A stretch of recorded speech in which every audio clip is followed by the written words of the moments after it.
السلام علیکم ورحمۃ اللہ وبرکاتہ۔ محترم ناظرین کرام، ہمارے بہت سے بھائی اور بہن جو دین سے دور ہیں، اسلام سے دور ہیں یا اسلامی تعلیم سے ناواقف ہیں، جو شریعت کو نہیں جانتے، ان کے ذہنوں میں بہت سی باتیں بیٹھ جاتی ہیں یا سنی سنائی باتیں ہوتی ہیں، یا وہ انہوں نے اپنے بڑوں سے اور پرانے لوگوں سے جو ہے وہ سن رکھی ہوتی ہیں۔ اب ان میں سے ایک یہ ہے کہ مثلاً قرآن کریم جو ہے وہ دن میں 12 بجے نہیں پڑھ سکتے، اس کی تلاوت نہیں کر سکتے، یا ایسے ہی رات میں 12 بجے جو ہے اس کی تلاوت نہیں کر سکتے، یا پھر ایسے ہی تہجد کی نماز کے بعد اور فجر سے پہلے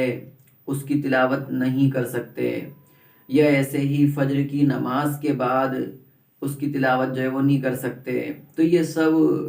سنی سنائی باتیں ہوتی ہیں، پرانی باتیں ہوتی ہیں۔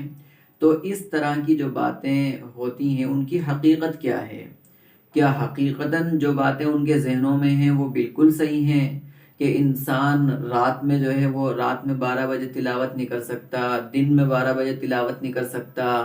صبح میں تلاوت نہیں کر سکتا، یا ایسے ہی تہجد کی نماز کے بعد اور فجر کی اذان سے پہلے نہیں کر سکتا؟ تو یہ ساری باتیں بالکل بے اصل ہیں، بے بنیاد ہیں،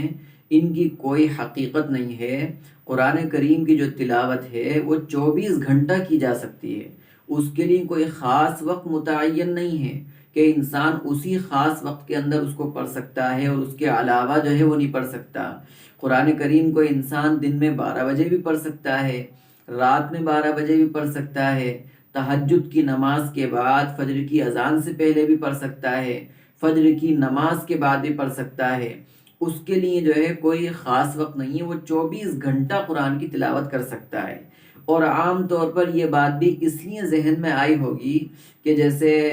نماز کے لیے جو ہے بہت سے وقتوں کے اندر نماز پڑھنا منع ہے، جیسے دن میں 12 بجے انسان جو ہے وہ نماز پڑھے، اور حالانکہ 12 بجے بھی یہ ٹائم فکس نہیں ہے، بلکہ جس کو یوں کہیے کہ زوال کے وقت میں وہ جو ہے نماز نہیں پڑھ سکتا۔ تو اب لوگوں نے یہ سمجھا کہ جیسے زوال کے وقت میں جو ہے وہ نماز نہیں پڑھ سکتا تو ایسے ہی قرآن بھی نہیں پڑھ سکتا، اور پھر رات میں بھی انہوں نے اس زوال کو سمجھ لیا۔ بہرحال ان کا یہ سمجھنا یہ غلط ہے، اور ان کے ذہن میں جو یہ بات بیٹھی ہوئی ہے یہ بالکل غلط ہے۔ قرآن کریم کی تلاوت وہ ہر وقت کی جا سکتی ہے، 24 گھنٹہ اس کی تلاوت کی جا سکتی ہے۔ جب انسان کے پاس وقت ہو، فرصت ہو، تو اس کو ضرور بھی ضرور 24 گھنٹے میں سے کسی وقت جو ہے اس کو تلاوت کرنا چاہیے۔ اس کو وقت جو ہے وہ طے نہیں کرنا چاہیے کہ میرے پاس تو وقت ہی جو ہے وہ اس میں ہے اور اس میں تو قرآن پڑھنا منع ہے۔ ایسی کوئی نہیں ہے، ایسی کوئی بات نہیں ہے۔ وہ ہر وقت قرآن پڑھ سکتا ہے، رات میں بھی پڑھ سکتا ہے، دن میں بھی پڑھ سکتا ہے، دن میں 12 بجے بھی پڑھ سکتا ہے، رات میں 12 بجے بھی پڑھ سکتا ہے، وہ ہر وقت قرآن کریم پڑھ سکتا ہے۔ اس لیے ایک ایک انسان کو، ایک مسلمان بھائی اور بہن کو قرآن کی تلاوت ہر وقت جو ہے وہ کرنا چاہیے، اور اس کی تلاوت کا زیادہ سے زیادہ اہتمام کرنا چاہیے۔